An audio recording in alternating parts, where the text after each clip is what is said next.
Life in the Wings podcast.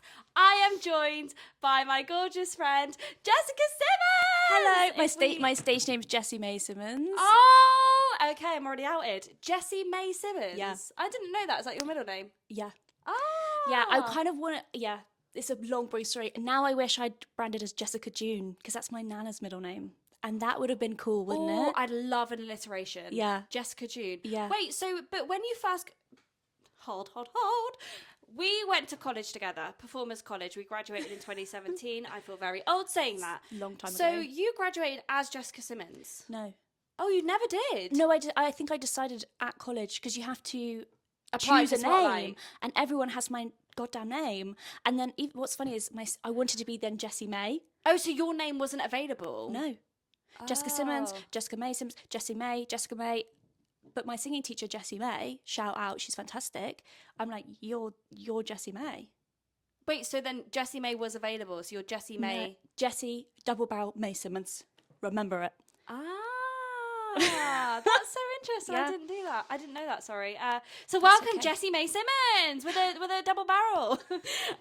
So we probably don't need this, but it's a little icebreaker. Okay. Which we don't need at all. It is a quick fire round, aka the 16-bar cut. Ooh. Do you like it? I like that. I knew you'd like that. I like that. Okay, it's literally going to be this or that. Quick fire. Audition or self-tape? Audition. Spotlight or Instagram? Spotlight. Fringe or West End? West End. Matinees or evenings? Evenings. Musical or play? Musical. Oh, really? I thought you were going to say play. No, I love musicals. Okay. Singing or dancing first? Dancing. Rejection, email or being ghosted? Rejection, email. And then, last but not least, just a funny one. Boiled or scrambled eggs? Poached. Of course. That's so funny. She just goes off the plan. That's fine. No, I do love a poached egg. I actually, as I was writing that question, I did actually think, well, there's actually many ways you can have an egg. Yeah. So someone's Just obviously... chose my own. Do it, why not? So, thank you so much for coming on to the That's podcast. okay. First Thank you of for all. having me. Of course. When I actually thought about this podcast, I think I messaged you. You were one of the first people in my head that I was like, I want to get Jess on the podcast. That's so nice. No, I did, because I'm on her close friend stories, guys. I made it. She's on the green circle. The green circle, I'm there. And you always update your close friend stories. Just really either funny things about the industry or just like, I don't know. And you also, you post a lot of like your grafting work. Like, does that make sense? Yeah, Like, I'm honest on there. you're honest. I'm very honest That's on there. it. You're honest on your close friend stories, which we all are. But you say a lot of like industry related stuff, and then you always say the things that aren't going well and stuff. And I always find your content really, really relatable.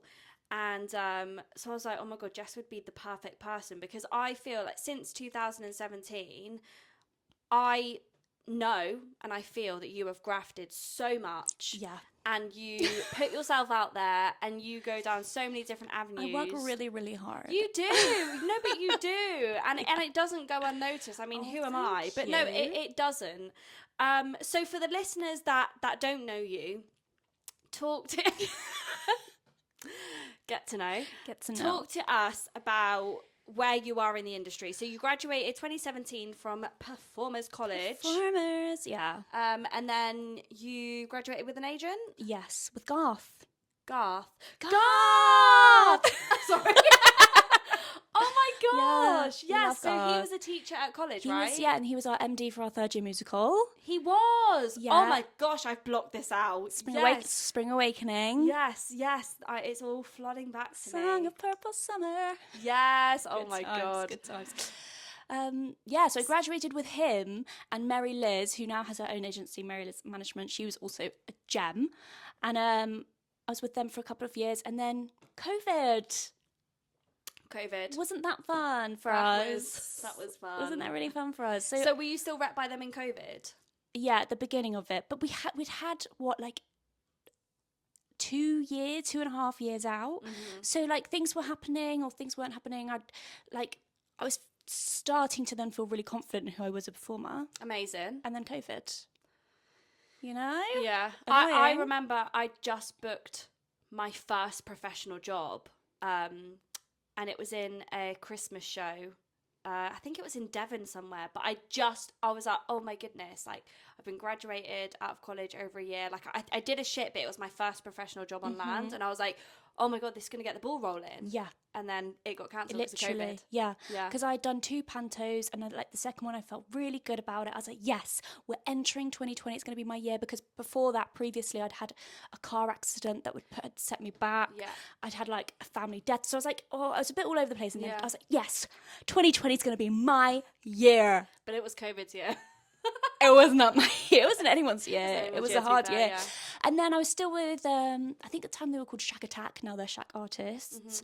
And then I think towards the end of COVID, I reached out to loads of agents. I was just like, I just felt like, oh, let's change it up as we come out of COVID. Yeah.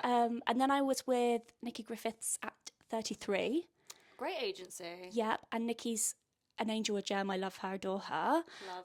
And again, I think I was with her for about 6 months. God, this is about to turn into a trauma dump. I'm so sorry, everyone. Was with her, loved her, was getting some good auditions. Oh my God. So I'd had an audition to be the lead in a Disney film. Oh my God. I know. That's one of the huge. Descendants films, Red. Wow. Yeah, to be like the Cinderella. I was like, yes, things are going my way. Yeah, like you're in the right room, yeah. you're seeing the right people. Yeah, and then that's when I got hit by a car. Sorry, I don't mean to laugh, but I wasn't expecting that. I was not expecting that. Sorry, let's briefly touch upon that. So, it's not funny. It was the worst thing. Let's briefly touch upon that. So you were walking on the pavement. Yeah, walking on the pavement. And a car basically drove into you. Trigger warning. Yeah, it was not good. Not good. I don't want to dive into it too much, just because we're keeping it light. Yeah, but that put you out of the industry for a bit. Absolutely, I was in a lot of pain, a lot of physical pain, and I got my panto contract for that Christmas, and in November still I could not lift my arm above 90 degrees. And you did that panto contract. I did that panto contract. I had grafter. I was not okay. I should not have done that. This is where that panto was crazy. I've got some crazy stories to tell you from that panto. We'll get to the crazy stories later. We're going to get to that. Keep listening. Stay tuned. And I had like loads of injections to like steroid injections to get me through. And luckily it was very commercial, that one. There wasn't a kick in sight. Okay. There was barely a pirouette. It was Aaron Renfrey. Nice. And very commercial. Loved it. But like my body could just about hack it. Right. I like just got through that. Gosh. And then, but coming out of it, I was like, I could not do a year contract. Yeah. Like that was 6 weeks of a panto. I was like, and I know the team, they know me. I've done 6 years. I had at that point done like 3 or 4, but I've done 6 years there. Like, they're great people. They're going to understand blah, blah, blah, blah, blah. And I came out of it like, my body hurts. This is not okay. So did you have to take time again after that to recover? No. Well, you didn't? I didn't. Oh my God, Jessica. But then I was starting to have like conversations with Nikki saying, I don't know if musical theatre's for me at the minute. I don't feel strong enough. That was coming from you. Yeah. I was like, I'm physically not strong enough. I'm mentally not strong enough. Like, I cannot. Did you feel like because you had that time out of the industry, you lost your confidence in it? From COVID, it was a knock-on effect. COVID 2 years, then that happened. And then, but also just like PTSD is such a real thing. Yeah. And I didn't know about it really until it happened to me. And I was like, it's a big thing to go through. So then I was kind of and then we kind of came to the agreement that maybe, because she was very musical theatre focused, that I should try and find an acting agent, because I thought I can still be in the industry. Maybe I just want to go more into acting. But to make that transition, it's hard. It's hard to make that transition. It's getting better, I think. But still, it was hard. There are a few people that I know that have transitioned, but even so, like, there is that still sort of like stigma around being a musical theatre performer and being a straight actor. Yeah. And I don't know why that is. I don't know. I don't know whether it's because there's a stereotype of performers being like, when actually, like, yes, some of us have that, but also not all performers are like that. No. and that's not. If someone is like that, that's not 100% of their personality. Do you know what I mean? So I've never really understood that stigma, to be honest. No, I haven't either. I think it's maybe to do with the training, because obviously, obviously, I'm gonna perform differently on stage to how I will on screen. But another thing I have found is I'm very, what's the word? Expressionate. That's not the word. Expressive. Expressive. I think expressionate is a word. Expressionate. No, it's not. I made that up. Expressive. I'm very expressive, so I will take that into characters. Yeah. And I think for TV for so long it was try and be quite still. Strip back. But now it is changing a lot more. There's a lot more comedy, ensemble comedy, which is something I love a lot. And it is becoming more natural. Like if you're having a conversation, people touching their hair, and I'm like, oh, it's transitioning into that, which I do like. Because I'm very expressive. So right now, yes, sorry, you're tangent. No. So right now, no, we love it. You're focused on acting. Yes, and creating and choreographing, and just basically, she's got her toe in many. What's the word? Pies?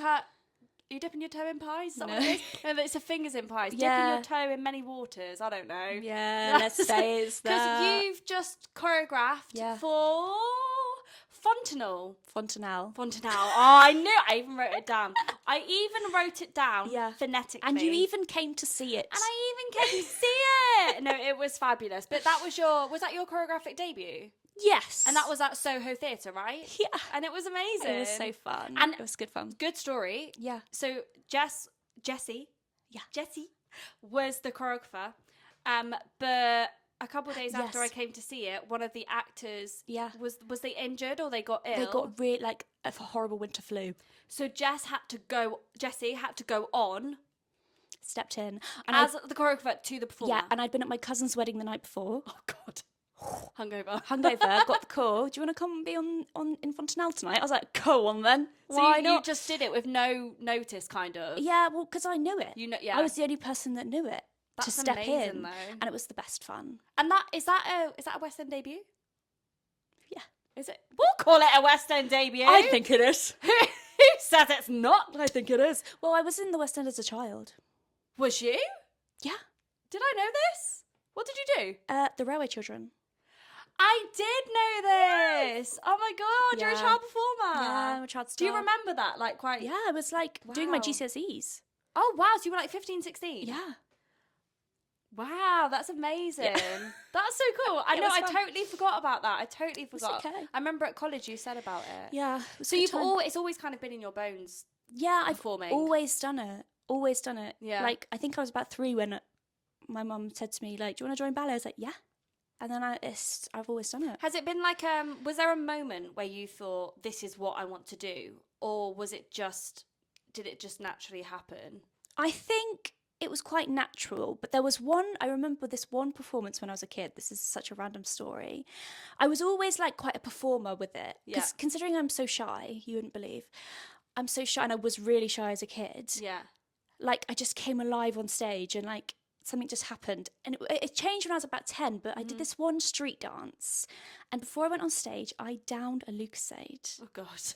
And something happened, like that click, and I was just like, let's go. And then I came off, and everyone was like, that was amazing. And I was like, oh my God, that was also so fun, like to just let loose and be free and just perform and just enjoy it.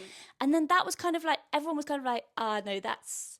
And then from then, people have just always, I don't want to sound arrogant. No. But like, whenever people are like, I just always want to watch you when you're on stage, which is always, and they're like, I'm just drawn to you. That's a really lovely compliment. Yeah, and they're like, I'm just drawn to you and your performance because you're always doing something interesting to watch, which is really nice. That's really lovely to hear as a child as well, because those sorts of things are what encourage us to go into it. Do you know what I mean? Like, had you not had that encouragement, maybe you wouldn't have been in this industry. Exactly. Like, do you know what I mean? Like, it may have just remained as like a hobby type thing. And I was always encouraged, which was what's lovely. Like, as a child, even at school, they were like, don't do a language GCSE, like, do dance. That was for my GCSEs. I literally did dance, drama, and music. Same. It was given musical theatre. Same. I didn't even do like an academic. No, I did also media. Oh yes, I did media. You had to do language or media, didn't you? And they said, don't do a language, girl. I was exactly the same. That's so funny. I did really love GCSE. So we had a little chat before the podcast, and you are now unrepresented. I am. And how long have you been unrepresented for? Like a year. And how are you finding that? So how are you finding? You can be honest. Not great. No. Well, I've had lots of opportunities come up, like creatively. Yeah. And you know what? It has been nice to kind of breathe and not be like, oh my God, I've got an audition tomorrow. Like have that pressure. And yeah, it's been nice to breathe. But like, I haven't had any, I mean, that's a lie. I've had a TV job, but I do extraing work. So that's kind of. I have done that. It's really cool to be on set I've learn had about like it. 2 or 3 speaking roles. Amazing. Through it. Yeah. And I've had like great opportunities. Yeah, I was going to say, and if they like you on set, sometimes they'll bring you on to next jobs and you can like climb the ladder there. Exactly. Like, that's great. Yeah. So what was the question? Being unrepresented, how that is. I am at the stage now where I'm like, okay, I should look for an agent. I do want an agent. But it's just about finding an agent who knows what I want to achieve. And it's not necessarily one thing. I like to, as you said, I've got my feet in all the pies. Yeah. I want to continue to do lots of things. See, sorry to interject, but this is something. I know what you're going to say and I would agree. Oh, really? Because we pigeonhole ourselves into, I'm a singer-actor and that's what I do and I don't do anything else. And it's like, people can direct, people can write, people can sing, people can act, people can choreograph. Why do we need to pigeonhole ourselves? And I went to a workshop one time, and I won't mention who the workshop was with or something, but they made a comment and said, if you say you can do a whole load of things, it puts a question mark above you, because people have a perception of, okay, you say you can do all those things, but at what standard? Do you know what I mean? And yes, there's a part of me which gets that, but then that doesn't mean that it's impossible.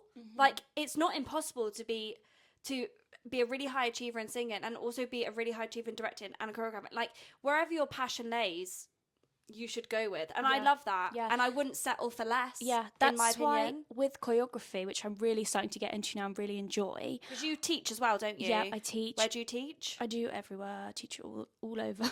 I do everywhere. All up and down the UK. Everywhere that anyone wants me. And sometimes you do a class at, was it bass? I did do one class at the Manor. Oh, the Manor! Stop it. Is that the one so with all scared. the lights? Yeah, with all the lights. With all the lights! It's I've never even stepped into that building because it scares me. It's lovely. Oh no, it scares me. When I see no, it does. I'm not putting people off, but when I see the videos, it looks like people's in a music video. Yeah, but it's really nice there. Is it a good atmosphere? Yeah.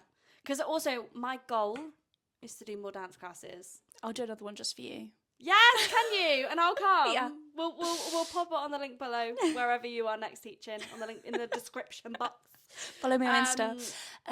So you kind of want to find an agent that can support. Yeah, but also appreciates that I can do all these things to a pretty high standard. Like, actually, no, to a high standard, not even pretty high. To a high standard. And we love that. And not pigeonhole me, because I can choreograph, I can sing, I can dance, I can act. Like, oh my God, that's so arrogant. No, it's not. But it's not. I can do this, I can do. But this is another thing. You're not sitting here and going, I'm the best choreographer on the planet and better than all of you. Like, you're not saying that. No. But we have to have faith in ourselves. And for me, in my career and my existence of musical theatre, that was my turning point, was actually believing in myself. Because I used to really shy away and like go to the back and I remember. Be like, yeah. At college, you would be like, oh, and I'd be like, girl. Do you remember at college, I used to sing and halfway through the song I'd cry. Yeah. I'd stop and cry. And I'd be like, this girl is insane. You've got the best voice I've ever heard. Can we just actually take a minute to hype up Charlotte now? No, stop. She's insane. She's insane. Oh, I can't take compliments, thank you. Insane. Anyway, back to you. Hello, welcome back. I'm back in the room. About having confidence in yourself. There is a difference between confidence and arrogance. Yes. And I feel like people get confused as to like what is what.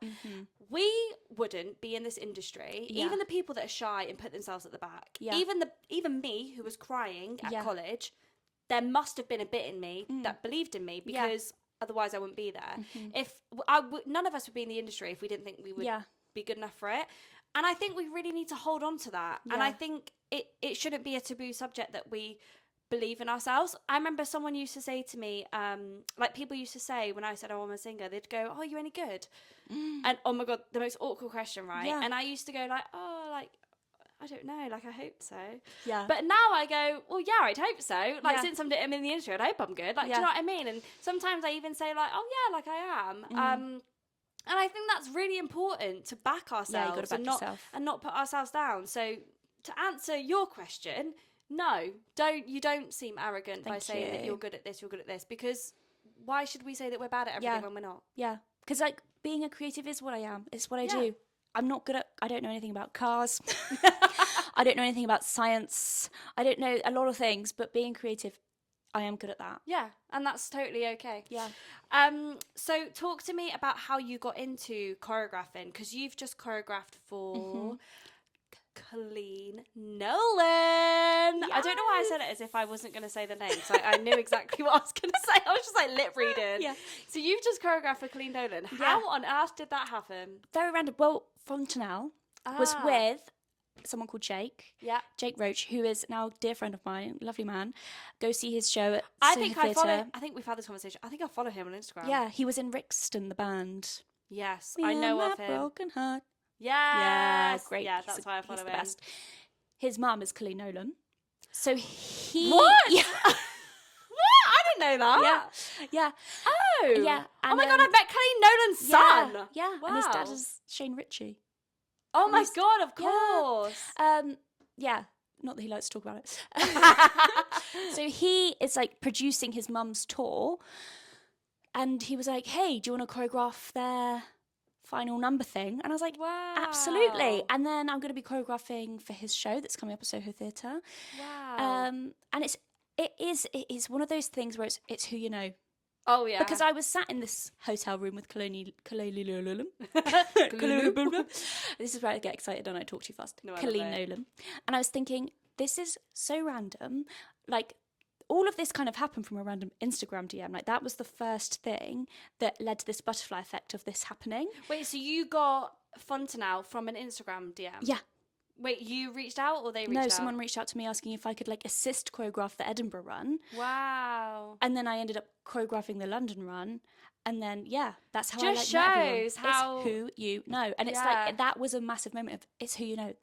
I only have got this job because I know Jake. And now... But also, who you know and what you know. Because if you didn't if you didn't have the skill, you wouldn't be able to do it. Do you know what I mean? So, like, there's a part in both, I would say. Absolutely. Yeah. But definitely who you know, definitely. Yeah, because I was thinking on the way here, I was like, what are we going to talk about today on the podcast? And then I was thinking about, like, how... She's still walking. This is me walking. You could be the most talented person in the world, but if no one knows who you are, and I'm finding like this is, because I was thinking about so true. Everyone, like I was looking at all the posters, and I was like, oh, someone just knew who they were, like they just got in the room at the right time. Obviously, they're extremely talented. Yeah, but there's so many people that are talented that just aren't found. Yeah, and. No, us two being two of them. No, I'm joking. I'm joking. I'm not arrogant, I promise. No, but it's true. It's true that we're all just waiting. I was just about to say we're all just waiting to be found, but actually that's where my script has flipped a bit, because I felt like a few years ago I was waiting to be found. And then I remember I listened to a podcast Davina McCall was on, and she said, and people always say it now, and it's cliche for a reason, don't wait for opportunity, create opportunity. Yeah.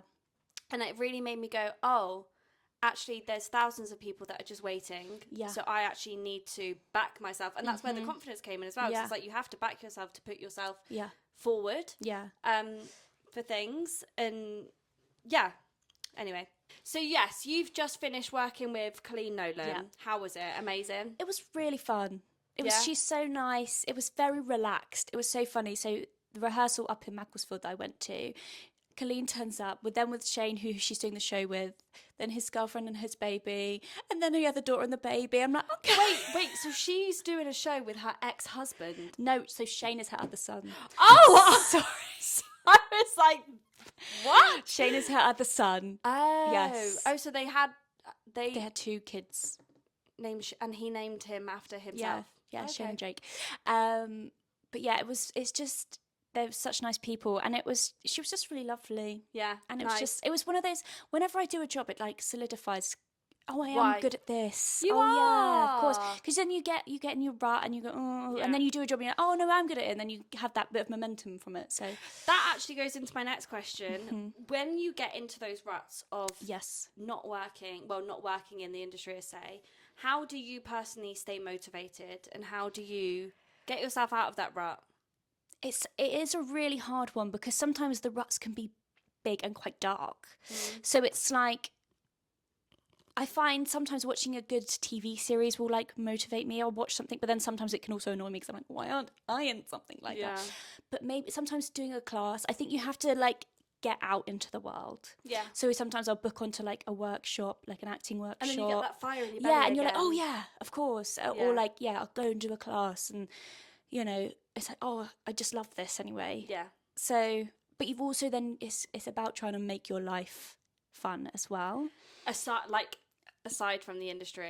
Yeah. Because if you're not happy in that life either. That's something I've really struggled with, I think. Yeah. Is having a life outside of musical theatre. Yeah. Because all my hobbies are musical theatre. Yeah. And I'm not saying I'm this like stagey princess that like goes about, because I'm not, but a lot of my hobbies are like sitting at home, learning songs, singing, or like I'm not into fitness. I'm not really into going to the gym. I'm not into like a certain sport. Like it is kind of all revolved around musical theatre. So I've recently taken up swimming. I go swimming more regularly now, just to have something, another sort of like outlet. Yeah. What did you say? Work. Because I'm going to become a lifeguard. No, I'm joking. No. I can see that for you. I can't. No running. No running near the pool. I think it's so important to have other things. Yeah, I agree. Like it just is. You've got to have, because once you make it your everything, then when you get rejection, then when it is hard, it's like, this is everything. Everything is rubbish. And it's like, you need to have other things to fall back on. Yeah, you've got this and you've got this and you've got this. And the industry isn't everything, actually. It's not. It's not.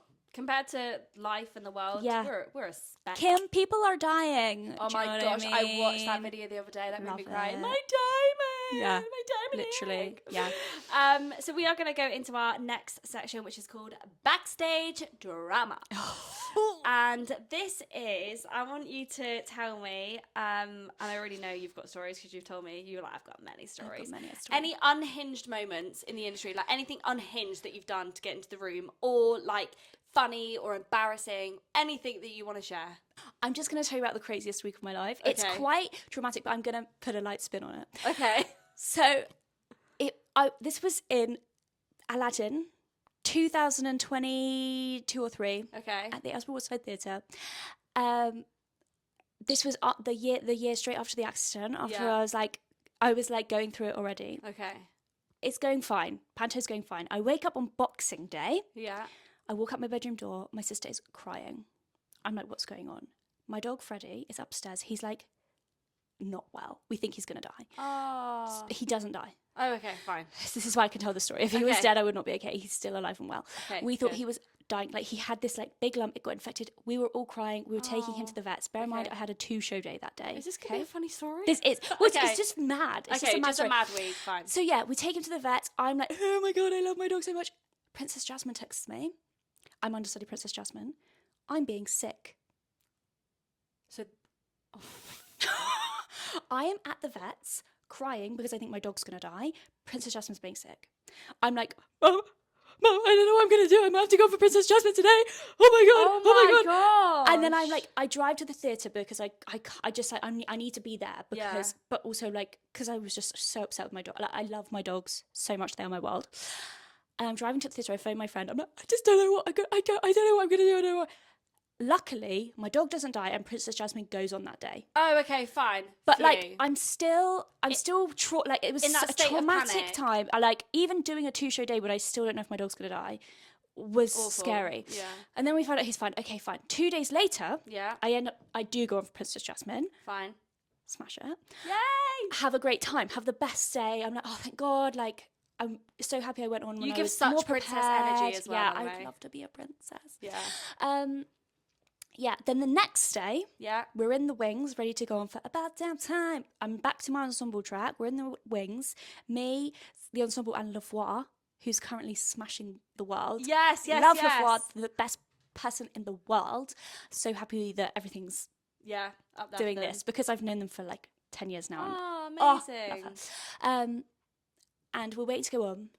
I turn to the side and I see this massive piece of set falling. It's it's a flap. So it's like two of these like this, and I'm this big. Can you see that? Zoom in. And I see it falling. Luckily, it doesn't really get me too much because I'm at the end. I'm like closest to it. So I just end up going, and I go down and it like hits me a little bit, but not really. It crashes. It cuts someone's head open in the wing. It bashes Lavoie. Like, obviously Lavoie's like so much taller than me, so she took the blow way more than I did. Oh and my then gosh. So we're like, oh my God, what's happening?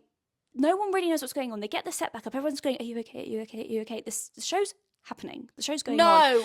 David Gamardi is on the stage doing his... The show hasn't stopped. No, the show hasn't stopped. And a big piece of set is falling. David is on the stage like doing his monologues, which he is also fantastic. Love him. He's incredible. And this is all happening behind him. Life in the wings, people. This is all happening in the wings. And then my opposite, his head is cut open. So the stage manager's like, you're not going on, and I'm his opposite, so I'm not going on, thank God. They do the number. I had people in this show. They do the number, and then Lavoie kind of carries on for a bit, and then looks at her scene partner in the eyes, and then just walks off stage. Then it vomits. Concussion. I don't know if I should be sharing all this on the podcast, but I don't really. It's an interesting story. And then, we have to... Lavoie's off. Lavoie is never off. Oh, and my her God. understudy is the boy with the split head. Oh, my So gosh. he's this off. is crazy. Lavoie and the understudy are off. The producer was in. And the director, luckily, was... The director was there. So the director went on, who was playing the Emperor, went on for Lavoie. The director went on? Yeah, but he was already in it as the Emperor. Oh, right, fine. And then the Emperor's understudy went on. So we were down to 3 ensemble. I was in pain because I was already in pain. Has the show stopped at this point? Yeah, the show has stopped now. Oh, okay. I was going to say, The show stopped for half an hour. Okay. While we tried to reconfigure everything. Yeah.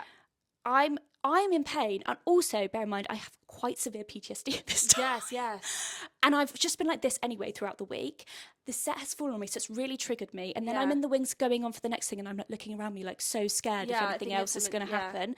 My neck's hurting, but it was already hurting. But do you know, it's just everything was just chaotic, and it was scary. And then there was respacing, and it was crazy. And then we had a second show to do. That was the matinee. Then we had a second show to do.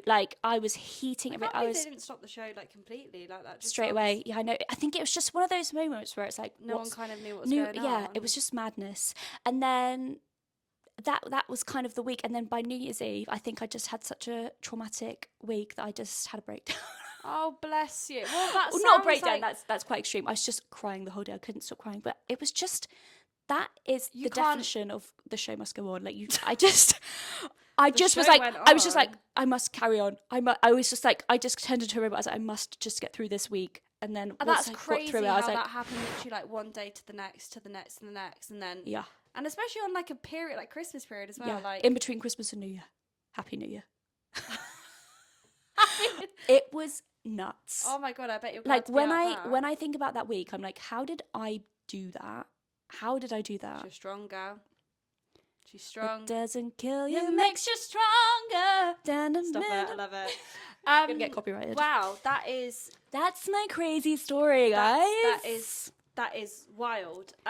Whilst we're on was that okay? Yeah, no, that was great. I'm still trying to process. While we're talking about things going wrong and all sorts, have you ever had an audition that's gone wrong? So many. Have you? Yeah. Any stories that you want to share? I have a story. Okay, you tell your story. It's about you. Oh. Let's do that. I remember it, and if you don't want me to share it, I can cut it out. Was it Purple Rain? It was! It was Purple Rain! Oh, fuck that. No, it was Purple Rain. Yeah, that was awful. No. that was bad. Do you mind if we unpack it? Oh, unpack. It was so long ago. And the reason I want to bring it up is because lessons learned from it and what we know now, you know? Yeah. But I think it was with Royal Caribbean. Yeah. And it was in Pineapple Studios. Yeah. Upstairs at the top. Yeah, really gorgeous acoustics. Yep. You were singing Purple Rain. Yeah. He played the first note. Yeah. And it was either like you picked up on like a different note or something. I don't know what happened. He was playing one song, I was singing another. Yes, but I was outside waiting to go in. I think I was next. And I was listening to this. We can laugh at it now, can't we? It was so bad. No, it wasn't. Well, the thing is, it didn't sound bad. Yes, that's what I was about to say. I was singing it well. I was just in a different key. I just could not hear the key he was playing. Yeah. And I'd sang it the day before, pretty much, at college. And I, at the time, could sing that song. Yeah. Like, but for some reason, I don't know what happened, but you carried on. I just carried on. You sang the whole song in the wrong key. In the wrong key. Like, but you didn't stop. So the reason I bring this should have up, stopped. No, yeah, because the reason I bring this up is because how you are now, you would stop. I would be like, right? I'm so sorry. Can I start that again? Because I'm sorry, I could not hear the key. But we were in third year at the time. I think that was we didn't. We were weren't even at college. graduated. No, we were at college, and I think I just didn't have the confidence Yeah. or the experience to own the room. Because we were kind of being told at the time, you know, you must just go in and smash it. Yeah, and it's like, no, everyone in the room is a human being. Yeah. Like, everyone understands.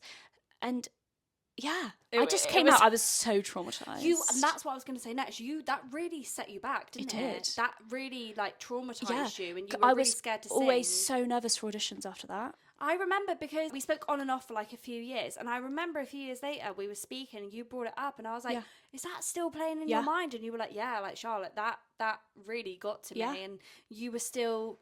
I think we were talking about it, and you said, "Charlotte, like, how do I deal with like audition nerves and stuff?" Because my nerves for auditions were insane, and it's mad because once I'm on the job, it's a different story. I do get nervous. I get nervous, but it's normal. Amount of nerves. Do you know what I mean? We should all be nervous, but my audition anxiety was just like it wasn't controlled because you're going into a room, you don't know you just don't know what's going to happen. It's you're stepping into the unknown. Yeah, and I like to know what's going to happen. I like to be in control. And when you're doing a show, that's how it is, you know, because you've rehearsed it. That's so true. I've never thought about that. I know, actually. and I think it's such a mad thing. I think audition processing is bizarre because I think some people could be amazing at auditions and terrible on the job. So true. And vice versa. Sorry, I was thinking the other way around. Yeah. Someone could be like bad at auditioning, but actually phenomenal. But they just And like the audition process to me, I think is bizarre. Yeah. Because whenever I start, I actually recently did an audition.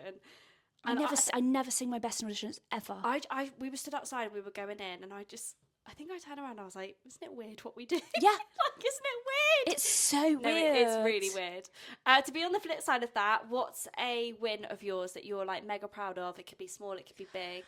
Oh,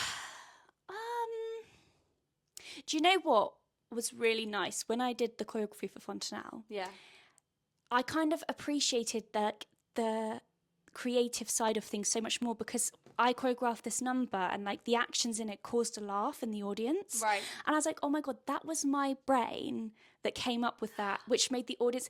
And you always kind of admire the actors and you admire the singers and blah, blah, blah. But the creatives behind it are sometimes such a crucial role. Oh my gosh. And yes. you do appreciate that. But I kind of then had this like extra like, oh, maybe some audience members who aren't part of the industry wouldn't think of that. Yeah. Because, like, sometimes you see choreography, like, you see a dance and you're like, that was amazing. But then it's amazing because that choreography was amazing. Obviously, it's dance and that came from amazing. Someone's brain. And that came from your brain. It came from my brain. And it was a silly little thing. But that moment was just like, oh, wow. That's amazing. I love like that. And it, like, just kind of flipped the way I see things a little bit. No, and that was gorgeous. It was fun. I love that. Thank you. So we are going to go into our final segment, and it's called the 5-minute call. Okay. Tell us any dreams you have, any dream roles, series, films, anything that you in the industry that you're like, I would love this to happen. Can I tell you my dream? Yes. I would love to play Jane in a live-action remake of Tarzan. I'm here for it. Can't you see it? Yes. But I don't think Disney own the rights to Tarzan anymore. Oh, do they not? Who owns it? I don't know. I've looked into it. I love how specific that dream is. I don't know, because I saw all the live action remakes happening, and I was like, oh, I would love to be it. And then I don't know, I just see that for myself. I am Jane. You are Jane. No, but I am Jane. And I just love it. I love that film. Do you know what you'd be really great in as well? You'd be a great Anna in Frozen. Yes. Yeah. I'd love to play Anna. Yeah, you'd be a great Anna. I love Anna. But I'd also, I'm just going to manifest with this as well. I'd also love to be in like an ensemble comedy type thing. Would you like to do like The Play That Goes Wrong or something? Yeah. Or like that on TV. So like New Girl, The Office, things like that. I think they just bring joy, and I think that is my goal as a performer. Manifest. Yeah. I love that. Thank you. I love that. I can see that for you, and you're funny. They're my goals. You've got funny goals. Can we reminisce on another story about college, or are we running out of time? No, we can go. Do you remember when we did with Vanessa? She. Yeah, it's acting through songs. Yentl. No, not Yentl. Oh, not Yentl. That's not Yentl. Sorry. That's another story. I'll come back on the pod, guys. We acting through song. I had to sing a song. Everyone was sat around the room, and she made everyone say like 2 describing words about me, and everyone was like nice, kind, a good friend, like sweet. And then Vanessa turns to her, looks at me, and she goes, "I'm surprised no one says funny. I think Jess is really funny. Does anyone think she's funny?" And the room fell silent. Oh my God, no way. And I was like, oh. No! Oh my God, did that happen? Was I there? Yeah, everyone was there. And I was like, this. Oh. Oh. Am I not funny? No one thinks I'm funny. But like, I thought it was just a funny moment, because I was like, oh, Vanessa thinks I'm really funny. And like, well, it just shows like not everyone, I'm not saying I didn't find you funny, because I've always found you funny. But it's because I'm not the loudest voice in the room. I will. If this was 5 of us, I would have said about 10 words on this podcast. But because it's like 2 people chatting, I find it so much easier. I'm very. You work better in smaller groups than you do bigger groups. Yeah. It is overwhelming having a big group. I can't lie. Yeah. So last but not least, we have our listener question. Oh yes. Our listener question, and it is: how do you prepare for an audition that has no script? So, for example, when I read this question, I thought of like maybe like a commercial audition. Mm-hmm. You know, when some of them there's no script, there's just like facial expressions. Yes. How do you prepare for that? How do you prepare for that? Well, I've done quite a lot of commercial auditions in my time. I really enjoy them. I usually get penciled, but then I've never got the job, which is really sad. You're so close. I know, I'm so close. And I think the best thing to do for those situations is to not prepare, because they want to see you take direction. Yeah. And if you get an idea in your head of like, no, they would eat a chip like this, I think that's really them blocking. Like, I think you just, with those ones, because they're not asking for the moon. Yeah. They just want to see how can you react to this, and I think you've just got to go in like carefree, because they want to see you, and that's how I prepare, by doing nothing. Do you know what I was thinking? This is so left. I was thinking like, so you want to prepare your skin to look like really glowy, because when it's on camera, oh shame. No, but I don't know. It's like, shame about that. That's what natural. I was I'd go for a natural makeup. No. Because I would do my hair. I didn't know how to. I'd like shower. No, probably shower. No, I prefer. I don't know why my brain went there, because I was thinking like, well, what do you prepare? Your skin? Yeah, skincare. No, I preferred your answer. It was thank fabulous. you. Thank you so much for coming on the pod. Oh my God, this has been so fun. It has. We've had so many laughs. It's been amazing. Thank you. You're so amazing. Much. Well done for doing this, because you had a dream and you just did it. I'm making dreams happen. My own dreams happen. So good. No, thank you so much. It's been amazing. Okay. And Jess Simmons, everyone, thank you so much for listening, because I feel like this episode we've both just been doolally. Crazy. Yeah. My mum will listen. Hi, Jess's mum. Wherever you're listening, please like, subscribe and comment. And yeah, have a beautiful day.